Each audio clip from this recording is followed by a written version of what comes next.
Okay, you've heard the term a million times, right? Artificial intelligence. It's in your phone, it's helping discover brand new medicines, and honestly, it's changing our world faster than just about any technology in history. But what is it, really? Let's get past the buzzwords and actually figure it out.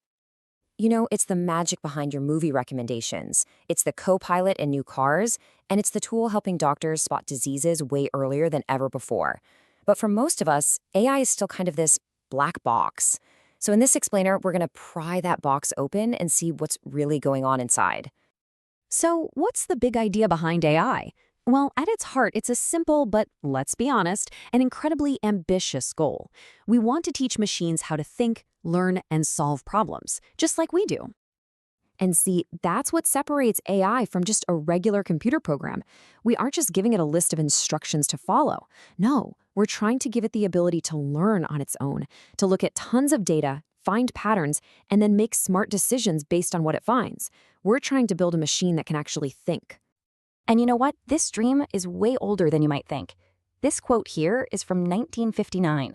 It shows that visionaries like Shahid Arf were imagining machines that could mimic the human brain decades and decades ago. The idea has always been there. It's just that the technology is finally catching up to the dream. Okay, so if that's the goal, how in the world do you actually teach a machine to think? Well, the answer is this really powerful idea called machine learning. Just think of it as the engine that drives pretty much all of modern AI. It's what turns a simple tool into an intelligent system that can actually learn from experience. All right, the most common way to teach an AI is with something called supervised learning. The best way to think about it is like studying with flashcards. You show the machine a problem, say a picture of a cat, and you also give it the answer. That's a cat. You do this millions of times, and eventually it starts to recognize the patterns all on its own. This diagram here shows that whole learning loop in action. The AI takes a guess, right? Then the teacher part compares that guess to the correct answer, and it sends back an error signal. That signal basically tells the AI, hey, you were this far off. So the AI adjusts its internal wiring to make a better guess next time. It's just a constant cycle. Guess, check, correct, over and over again. And you see this every single day. When your email program gets good at filtering out spam, that's because it's been trained on millions of emails that people already labeled spam or not spam. When an AI helps diagnose a disease from a medical scan, it's because it learned from thousands of scans that were already labeled by expert doctors. But what happens if there's no teacher, no answer key? Well, that's where unsupervised learning comes in. For this, we just dump a massive pile of unlabeled data into the AI and basically say, go find something interesting. The machine's whole job is to discover its own hidden patterns and structures all by itself. And you can see it visually right here. See? The teacher module's gone. It's just raw, messy data flowing in from the left, and the AI's job is to sort it all into logical groups on the right, based on hidden similarities it finds. It's not answering a specific question. It's creating order out of chaos. Ever wonder how your streaming service just knows what movie you're going to want to watch next? That's unsupervised learning. It analyzes your viewing habits and then groups you with millions of other people who have similar tastes. It doesn't know why you like sci-fi movies, it just knows that other people who watched what you watched also tend to watch those.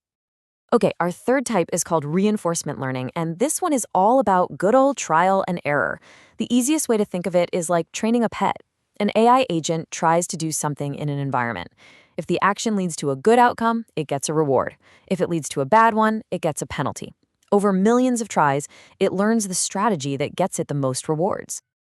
This diagram shows that feedback loop perfectly. The AI agent takes an action, the environment reacts, and a signal, a reward for a good move or a penalty for a bad one, is sent right back. This constant feedback is what teaches the agent which actions lead to the best results in the long run. Now, this is the method behind some of AI's most incredible achievements. I mean, when DeepMind's AlphaGo beat the world's best Go player, it wasn't programmed with strategies. It learned them by playing millions of games against itself, getting rewarded for moves that led to winning. Self-driving cars learn to navigate safely using the exact same idea. So now we get to the technique that's behind all the recent breakthroughs you hear about, deep learning. This is where we get really, really ambitious because we're building systems directly inspired by the most powerful learning machine on the planet, the human brain. We call them artificial neural networks. I know, this looks complicated, but the main idea is actually really cool. Think of it like a team of experts. Data comes in on the left. The first layer of neurons are just specialists in simple little details. They pass what they find to the next layer, who are experts at combining those details into more complex ideas. And each connection's weight is kind of like how much one expert trusts another's opinion.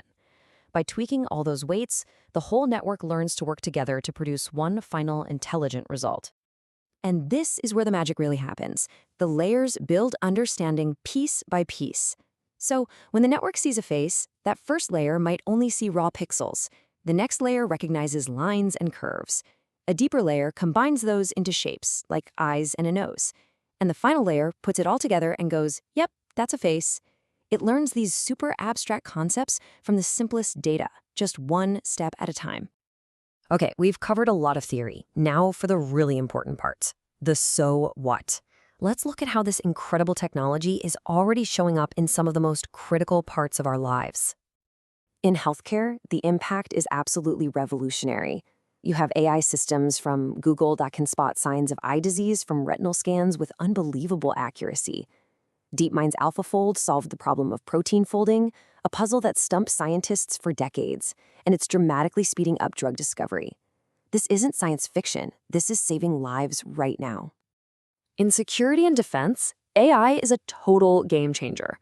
It can scan satellite imagery to find threats way faster than any human ever could. It's what powers autonomous defense systems like the Iron Dome, which can identify and intercept incoming threats in just seconds. And of course, it's at the heart of the biometric systems that keep secure areas safe. The financial world is basically fueled by AI now, from algorithms making millions of trades a second to systems that protect your money. You know that fraud alert you get from your bank? Yep, that's an AI that has learned to spot suspicious activity, and it's constantly watching over your accounts to keep them safe. So from healthcare to finance to our own personal lives, AI is already here. And it's not just one single technology. It's a foundational force that is completely reshaping our world. And the crazy part is, we are still at the very, very beginning of this whole transformation. If you want to get a sense of the scale of this impact, just look at this number. One analysis projects that AI could save the U.S. healthcare system $150 billion a year, every single year. And think about it, that's just one industry, in one country. We've seen how AI learns, and how it's already being used everywhere. But this is really just the beginning. Its capabilities are growing exponentially. So the big question we're all left with is, as this technology gets even more powerful and woven into our lives, how else is it going to shape our world?